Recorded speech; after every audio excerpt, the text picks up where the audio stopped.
আসসালামু আলাইকুম। সন্ধ্যার সময় কবিতরকে খাবার দিতে যেয়ে দেখি যে একটি কবিতর অস্বাভাবিকভাবে বসে আছে, খাচ্ছে না। পরে কবিতরকে হাতে নিয়ে দেখি যে অনেক পাতলা হয়ে গেছে, কিছু খাচ্ছে না, তাই আমি হাত দিয়ে খাওয়িয়ে দিচ্ছি। কবিতরটি খেতে চাচ্ছিল না, আমি জোর করে তাকে খাওয়িয়ে দিচ্ছি।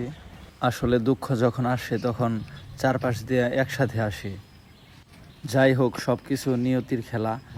এর মাঝে আমি কবিতরটিকে কিছু ঔষধ খাইয়ে দিচ্ছি, আর দেখতেছি কবিতরটি বাঁচবে নাকি।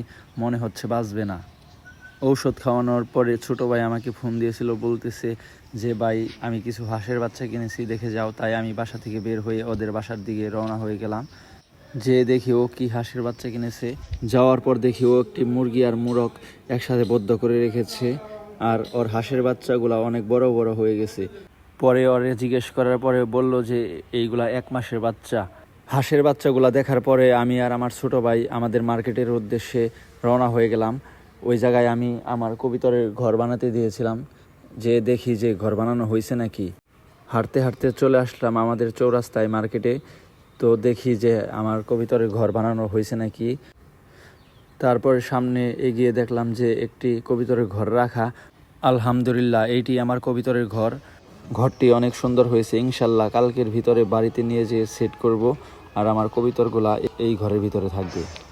মার্কেট থেকে আসার পরে আমাদের রাশেদ ভাইয়ের সাথে দেখা, সে নাকি বিয়ে করবে। দেখে থাকেন কি বলে।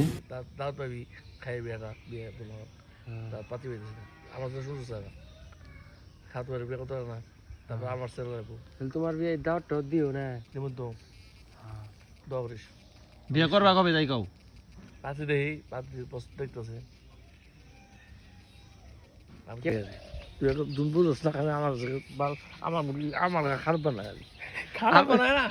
রাশেদ ভাইকে হয়তো আপনারা সবাই চিনেন।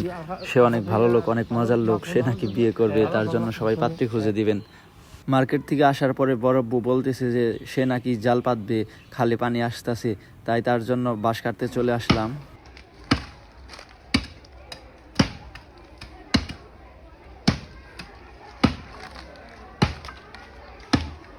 বাঁশ কাটা অনেক কষ্টকর একটি কাজ। এই বাঁশ কাটতে আসলেই শরীর শুধু চুলকাবে। যাই হোক, বাঁশ তো কাটতেই হবে, তাই চুলকানি ওইগুলা না ভেবে আমি উপরে উঠে গেলাম। উপরে বাঁশের কোঞ্চা এক জায়গায় বেজে গেছে, তাই আমি কোঞ্চাটি কেটে দিলাম। এর মাঝে নিচ থেকে পোলাপানি ক্যামেরা নিয়ে মজা করা শুরু করে দিয়েছে আমার ছোট ভাইয়ের মাথা নিয়ে। এই যে কমছে গেছে না, এই যে তুমি যেটা কইলা এটা কাটলাম পয়রা দামগা ওটার উপরেরটা আছে তো। বাঁশ কাটা শেষে আমি বাড়িতে এসে দেখি আমার সাদা কবিতরটা মারা গেছে। কবিতরটার শরীর অনেক পাতলা হয়ে গেছিলো। এটা দেখে আমি ভাবছিলাম যে কবিতরটা বাঁচবে না, মারা যাবে। অবশেষে কবিতরটা মারাই গেল। এরপরে আমি কবিতরটাকে কবর দেওয়ার জন্য নিয়ে এসে পড়লাম। এই জায়গায় কবর দিয়ে দিলাম।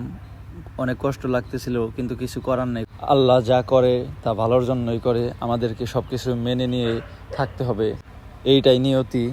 তো আজকের জন্য এই পর্যন্তই। আমি আবার কোনো নতুন ভিডিও নিয়ে আপনাদের মাঝে হাজির হব। সবাই ভালো থাকবেন, সবাই আমার জন্য দোয়া করবেন, আর এই ভিডিওটি শেয়ার করে দিবেন। আল্লাহ হাফেজ।